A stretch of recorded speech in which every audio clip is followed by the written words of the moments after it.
urusan kemanusiaan kok ndak bisa wak batasi. Bedanya ikut ndak itu urusan dengo. Ala urusan angku lagi. Ndak bisa begitu kalau soal kemanusiaan kok. Iya. Karena cik korban itu lah terlalu banyak dan harus korban. segera gitu bersama-sama untuk apa yang bisa kita tolong, apa yang bisa kita bantu gitu. Nah, yang ketiga memang ada kelompok yang memang ini main bagak saya gitu ya. Nggak peduli mau ada aturan, mau ada larangan. Nggak peduli, yang penting menumpuk kekayaan dan itu dibian saja deh pemerintah. Jadi tuh pemerintah gitu kok rabun ya, nggak nampak dehnya kelompok waduh. Tapi orang Minang mengunon kayu di Rimbo, punya cara mana bang? Bayangkan dalam ini kan dipilih loh. Betul benar. Nggak main tabang saja. Dibawa kapak ditabang, saya nggak itu. Iya. Dipilih ya. Dicari ada tanaman kayu kok yang yang tahan dan dari segi umumnya lah patut dipanen.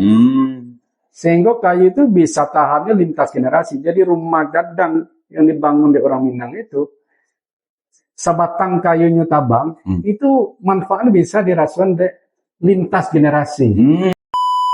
Nah, dalam konteks situasi kita di Sumatera Barat, yang pertama itu ya ada soal tanggung jawab pemerintah yang tidak berjalan di situ secara elok. Yang kedua, pelaku usaha. Tangan siapa? Yang paling nyata adalah tangan penguasa.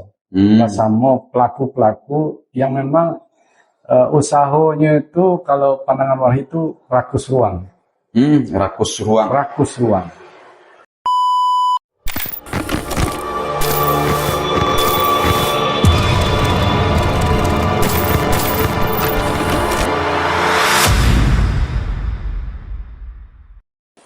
Bismillahirrahmanirrahim. Assalamualaikum warahmatullahi wabarakatuh. Waalaikumsalam warahmatullahi wabarakatuh. Dan sanak salut dimanapun berada. Alhamdulillah hari ko kita bersobok jo salah seorang tokoh luar ya, yaitu Pak Wengki, yaitu Direktur Walhi Sumbar. Selamat datang Pak Wengki. Siap, Sultan. Dan sanak kesadonyo beberapa hari belakang negara kita dilanda musibah. Ada banjir, galodo, tapi yang pasti tentu mengganggu kepada kehidupan kita bersama.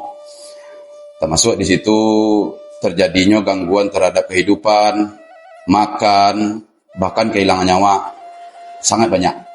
Dan daerahnya tidak di satu tempat, tapi di banyak tempat yang ada di Sumatera Barat.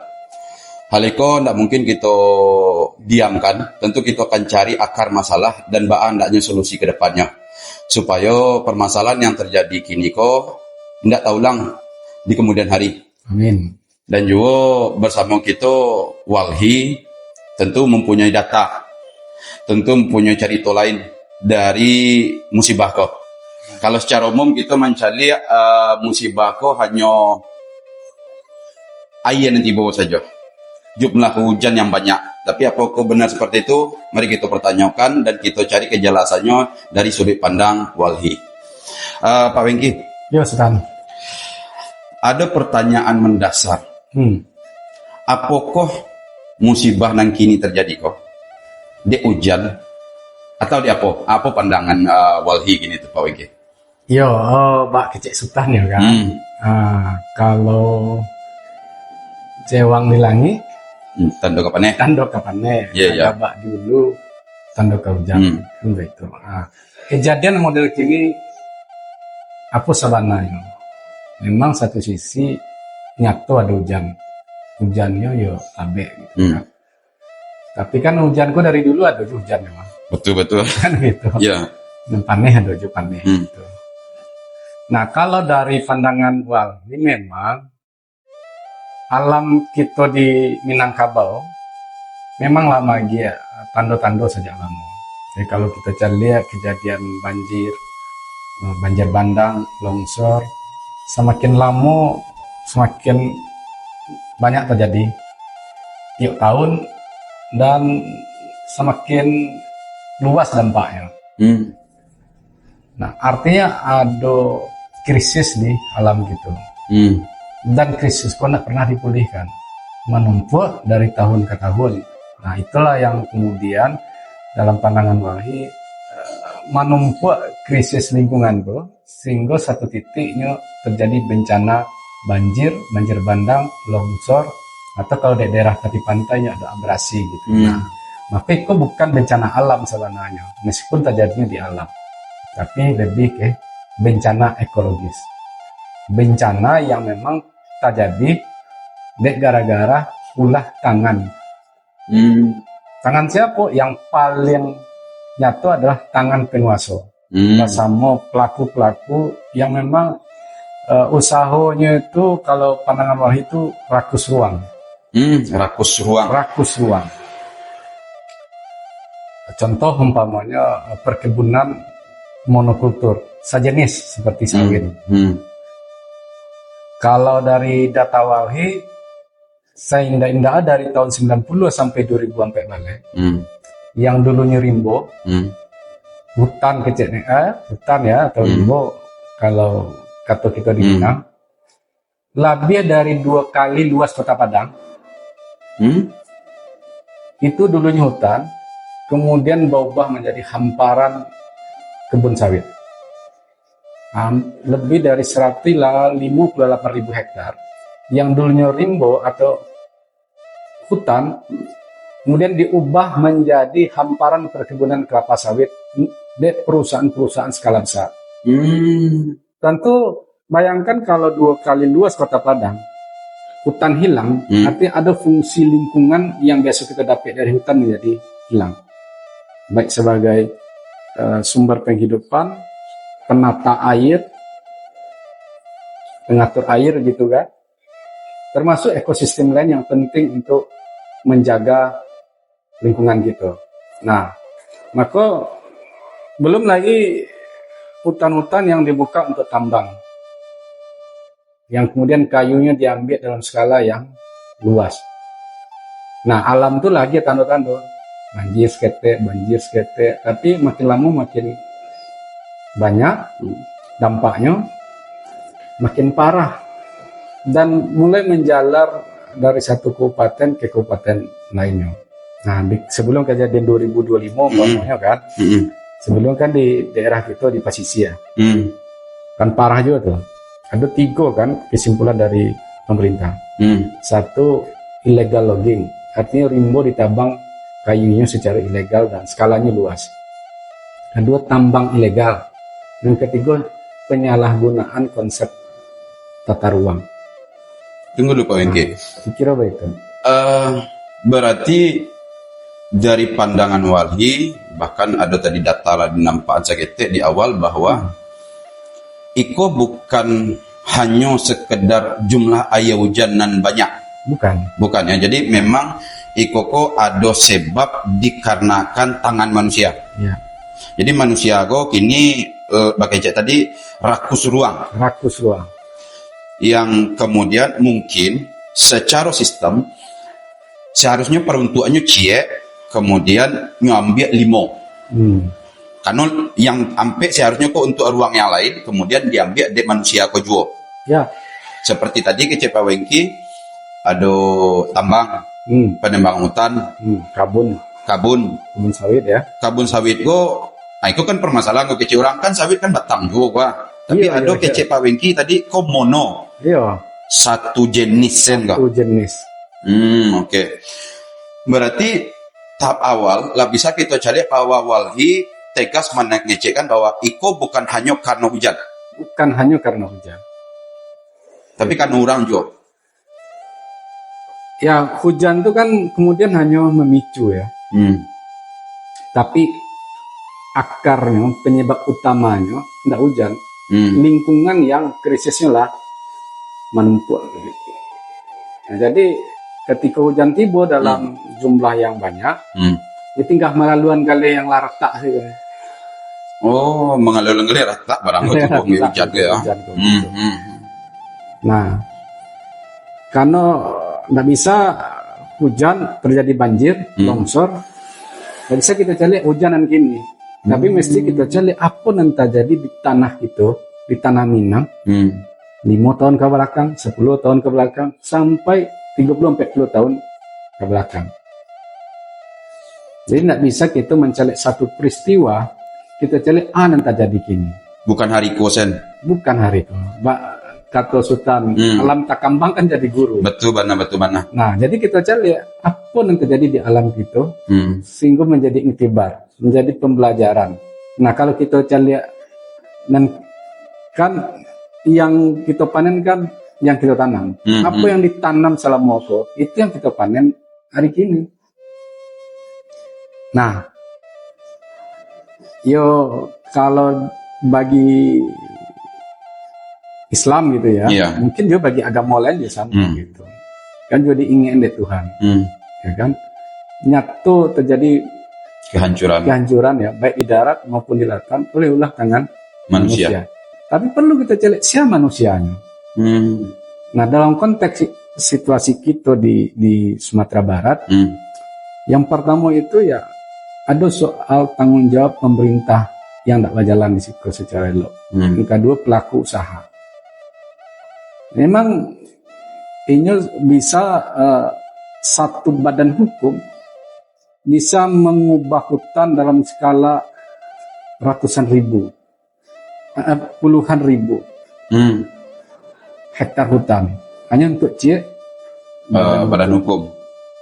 Ya kan? Dan itu pun tidak menurut aturan. Sebagiannya kan akhirnya terbukti.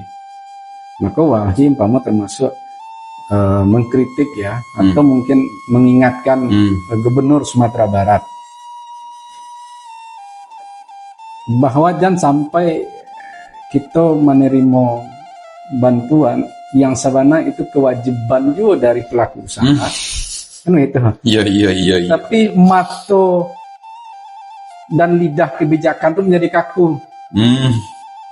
Padahal ada kewajiban hukumnya yang kemudian jauh lebih besar yang harus ditagih oleh pemerintah, karena pelaku usaha itu telah membuat kerusakan dan pelanggaran-pelanggaran yang hari ini menambah krisis lingkungan kita.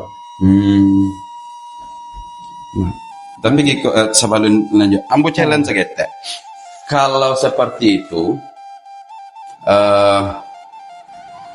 alam tuh kan memiliki kekayaannya. Betul.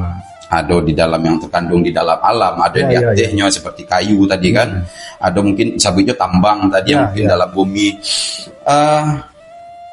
Toh kekayaan alam nanado kini itu kan sebenarnya diperuntukkan untuk kita manusia kan. Betul. Nah, ini kau di sini challenge juga ya. Jadi, baa sih menurut Walhi, kalau menabang kayu ndak boleh, itu kan secara simpelnya kayak masyarakat akan mengician nabang kayu ndak boleh, mengambil tambang contoh ameh itu ndak boleh misalnya. Kalau mau itu tuh kamanga gitu. Atau cara sikap kita mengambil kekayaan alam go hendaknya gitu, sehingga kita bersahabatlah dengan alam go gitu. Karena kan itu akan dipertanyakan masyarakat kan, mau ditambang ilegal, sebagian besar ada di tengah masyarakat kan. Batang kayu yang ditabang itu pun sebenarnya sikapnya tabang batang kayu. Tapi kan cenderung itu dilakukan oleh masyarakat juga. Tapi memang bagi CPONG tadi ada juga korporasi tadi kan. Jadi bahas sikapnya kita dalam mengambil atau mengelola kekayaan alam itu Pak Wengki. Sebenarnya kalau di masyarakat adat ya, termasuk tadi di Minangkabau lah, ini sangat arif sebenarnya jo alam. Bahkan alam itu dianggap sebagai guru. Ya kalau ituannya kan kalau Karimbo babungo kayu. Iya betul. Kan lah di apa tertuang dalam filosofi hidup orang Minang begitu. Ketambang babungo ameh. Jadi kita tidak terlalu hafal. Iya betul. Tapi memang di bagi masyarakat adat itu ingin menjaga keseimbangan antara kehidupan dan keperluan manusia dengan alam itu sendiri. Jadi menjaga titik keseimbangan, bukan tidak boleh menabang kayu, bukan tidak boleh mengambil hasil tambang begitu ya, atau hasil laut. Tapi kemudian itu diambil memang mempertimbangkan untuk nani duit kini saja gitu ya. Tapi juga untuk generasi berikutnya. Maka kekayaan alam itu kan mesti diwariskan dari satu generasi ke generasi berikutnya. Apa yang kita nikmati hari ini itu warisan dari leluhur kita dulu. Termasuk juga diwariskan ke generasi berikutnya gitu. Kalau rumah gadang ya sebagai satu identitas atau simbol sakral lah bagi adat Minangkabau, itu kan kayunya dari rimbo. Iya betul benar. Iya kan? Iya bahkan kayu tunggak dan cie gitu. Itu kan cie batang kayu tuh gitu. Cie batang kayu. Tapi orang Minang mengunon kayu di rimbo, punya cara mana bang? Bayangkan dalam ini kan dipilih loh. Betul benar. Nggak main tabang saja. Dibawa kapak ditabang, saya enggak begitu. Iya. Dipilih ya. Dicari ada tanaman kayu kok yang kue, yang tahan, dan dari segi umurnya lah patut dipanen. Sehingga kayu itu bisa tahannya lintas generasi. Jadi rumah gadang yang dibangun di orang Minang itu, sebatang kayunya tabang, itu manfaatnya bisa dirasakan lintas generasi. Karena kearifannya memilih. Ya. Jadi meskipun yang dia cie, kalau Nabi lah, lah kumpul 10 mungkin 100 datang. Betul benar. Baik itu kearifan orang Minang, masyarakat adat, termasuk masyarakat adat lainnya gitu. Kalau nyala membangun itu, tidak ada nampak rusaknya gitu. Betul. Tambah karena lain. Iya. Misalnya model pembangunan rumah gadang lah, itu kan kayu sih saja. Bahkan tidak pakai paku itu. Dia paku-pakunya dari kayu. Pasak lah istilahnya. Kan. Dan itulah diatur berdasarkan kearifan lokal gitu tadi bagi Sultan tadi kan. Nah tapi kemudian kan ada manusia yang kemudian memegang kekuasaan, ya kan? Cik tanda tangannya bisa lapih rimbo beribu-ribu hektar, 40.000, 100.000 hektar gitu. Iya. Itu nggak pakai kapal lah itu dong, lah pakai mesin lah, gitu. Jadi lapang paruitnya ya. Dek sekali rambah tuh kalau di kawan cik batang kayu nabi. Tapi deknya hektar 2 hektar. Mbak kecil orang selero itu bak polong ya. Titik gadang lalu. Iya. Jadi menebang kayu sebenarnya tidak ada masalah. Tidak ada masalah. Pemanfaatan kekayaan alam itu tidak ada masalah. Tidak ada masalah. Memang itu diciptakan dari Tuhan. Maka kai-bakainya gitu, pada kehidupan itu. Bahkan kemudian kalau manusia kan butuh makan. Iya betul. Butuh minum. Makan dan minum pun tidak akan bisa dapat kalau tidak ada air, tidak ada tanah. Kan itu tuh. Kemudian air itu diatur sumber air kan dari hutan. Iya betul. Maka hutan itu dalam disebutnya salah satu dari sumber penghidupan. Carilah sungai, batang air. Iya. Kama hulunya. Hulu tetap karimbo. Pasti karimbo. Dia tebuki ya. Tidak ada air dari laut itu. Tarik karimbo kan atau tsunami itu kan. Atau alam namanya. Tapi seluruh air itu bahulunya ke dalam rimbo. Nah, di rimbo itu kan banyak ekosistem. Tidak hanya kayu, termasuk ekosistem lainnya. Dan lain tidak ada sesuatu yang hidup di dunia kecuali dari air. Dan itu pun tertuang juga kan di dalam kalau bagi orang beragama Islam, Tuhannya mainnya aku hidupkan segala sesuatu dari air atau dengan air. Nah, carilah apapun yang hidup pasti ada unsur air dalam. Dan butuh air. Dan air itu salah satunya tuh buat lihat. Pasti bahulunya ke dalam hutan, ke dalam rimbo. Jadi kalau rimbo kok kemudian tidak ada lah, tadi dengan orientasi kita ekonomi, menumpuk kekayaan, sama mempertimbangkan kebutuhan manusia, kebutuhan alam, kebutuhan lingkungan itu kan punya hak duanya gitu. Maka yang terjadi apa? Itulah yang disebut bencana tadi. Kata Pak Wengki tadi bahwa alam itu tidak ada masalah dengan kita mengambil kekayaannya dong. Tidak ada masalah. Itu real ya, alam diambil kekayaan. Cuman tadi Pak Wengki menegaskan, menyentuhkan malahan rumah gadangnya Minang, itu semua konstruksinya diambil dari alam. Ya. Tapi kata Pak Wengki tadi bahwa pengambilan di alam tadi diwakilkan atau diwakili dengan kebijaksanaan. Kebijaksanaan. Bahkan kayu yang akan menjadi tunggak di rumah gadang itu pun dipilih terbaik secara umur, yang kemudian tentu kekuatannya seperti Pak Wengki tadi. Bahkan kamu pernah dengar ada satu rumah gadang itu yang kemudian diambil tunggak tuanya dari tampik yang sangat jauh dan diegang bersama-sama dalam rangka karena itu yang cocok. Itu yang cocok. Bukan kayu mudo. Meskipun ada kayu gadang yang tak gitu. Iya, iya. Akhirnya dari jauh nyambil kita. Berarti budaya adalah budaya Minang. Ambo yakin bahwa budaya secara umum itu pasti bersahabat dengan alam. Namun kata Pak Wengki tadi, manusianya yang kemudian, apalagi kini ya, kita sudah bicara tanda tangan tadi, gara-gara tanda tangan, sekian hektar dimakan. Gitu di bawahnya. Ya. Selanjutnya Pak Wengki, berarti kalau seperti itu, harusnya kalau kita ingin cari, ya bukan cari salah dan betul sebenarnya ya, tapi siapa sih penanggung jawab utama kejadian hari itu ke Pak Wengki? Nah, tentu kalau bicara soal siapa yang bertanggung jawab, tentu berbalik ke hukum dasarnya kan. Siapa yang berbuat, tentu ini yang bertanggung jawab. Kan begitu. Nah tentu yang modal tadi, hilangnya hutan dengan segala fungsinya, itu kan diakibatkan oleh kebijakan, oleh tanda tangan pemerintah tadi. Maka dan kejadian itu tanggung jawab utama ada di pemerintah. Yang kedua memang dari para korporasi, pelaku-pelaku usaha, termasuk juga ada sebenarnya satu kelompok penjahat lingkungan. Gitu ya. Penjahat lingkungan. Oke. Nah, karena pemerintah lah jaleh duduknya di mana. Yang kemudian selama kebijakan-kebijakannya itulah salah. Tentunya bertanggung jawab.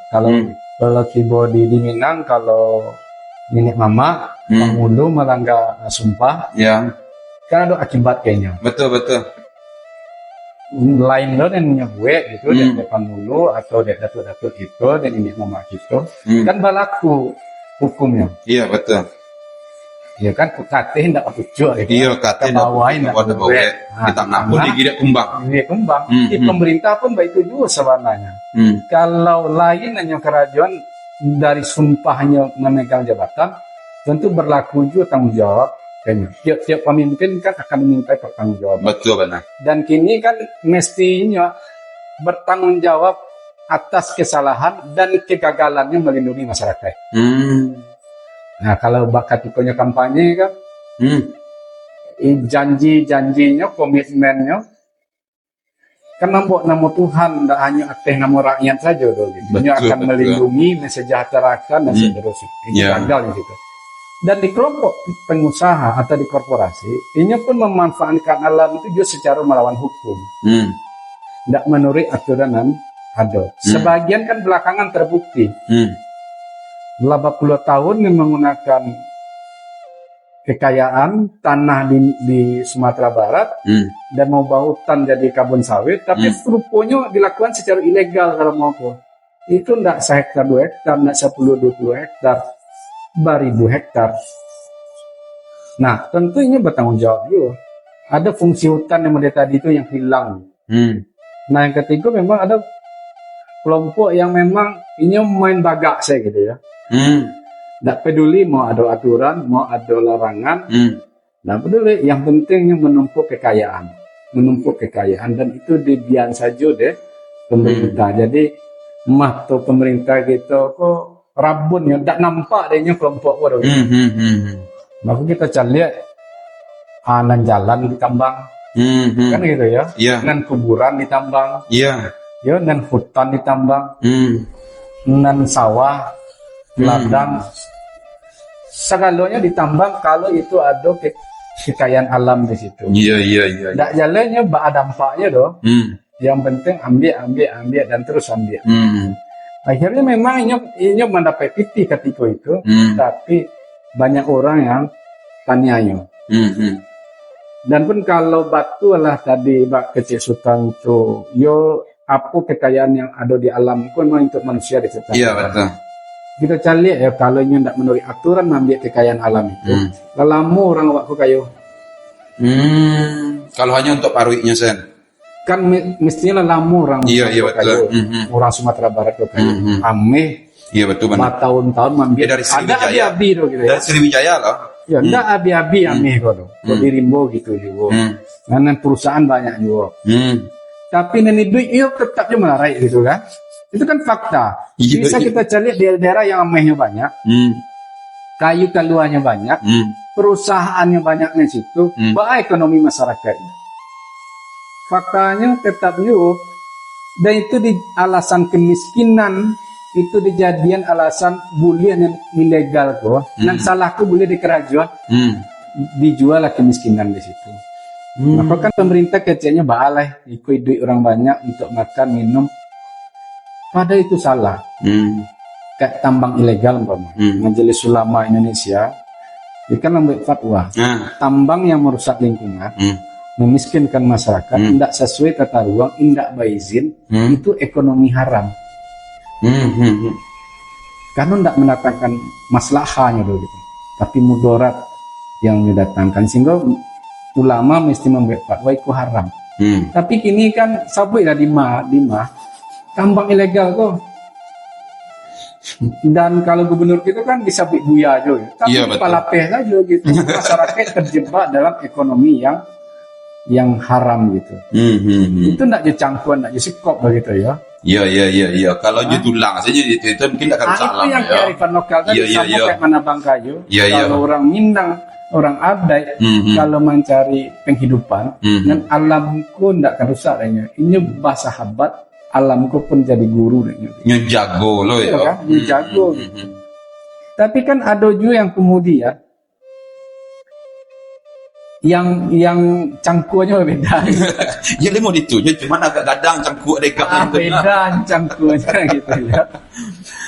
Nah itu faktanya. Nggak mungkin kan orang manusia gurunya ya membunuh guru. Betul. Begitu.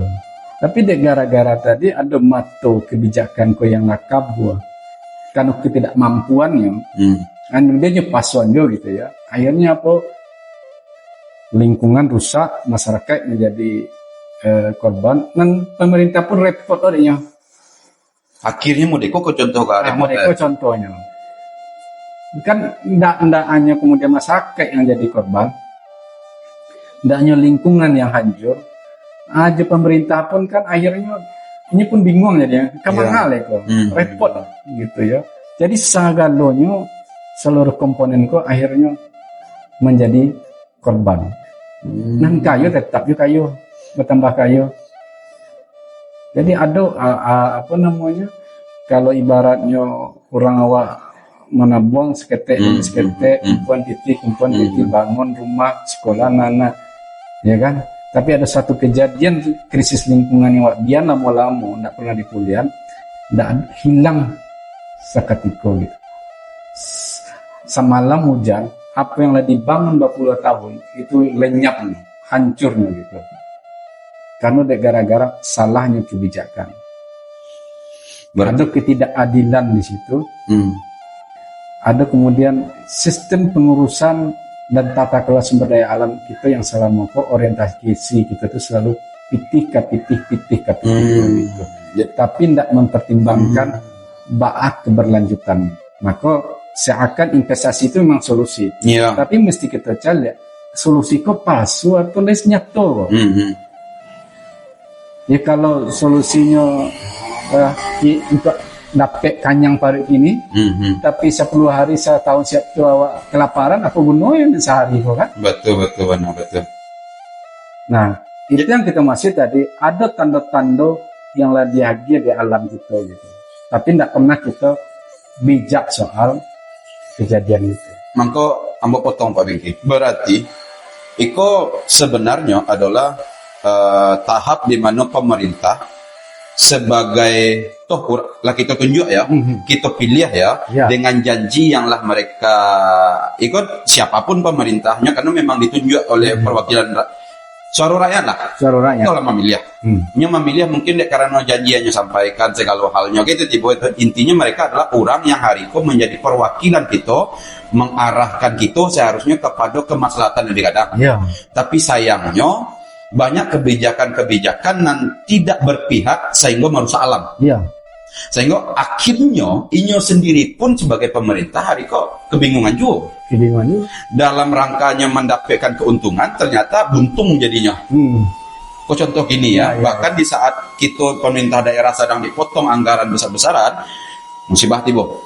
Bahkan ada di beberapa daerah kepala daerahnya menyerah. Bukan kita mengencian syukur ya, tapi alhamdulillah lah di kampung kita pun kita cari hari kok para perantau pun alhamdulillah bergerak segera ya. Kalau lain ndak ya, budaya kita di Sumatera Barat termasuk di Sumatera. Iya, Sumatera lah secara umum. Kalau ndak ada budaya gotong royong, iya kan, saling tolong menolong, mungkin lebih banyak korbannya kan. Ya. Tapi dekle kompak tolong menolong. Kalau ibaratnya sakit kawan itu sakit kita. Iya. Sakit di sana itu sakit kita. Iya. Gitu. Sakit itu kan bayam gitu ya.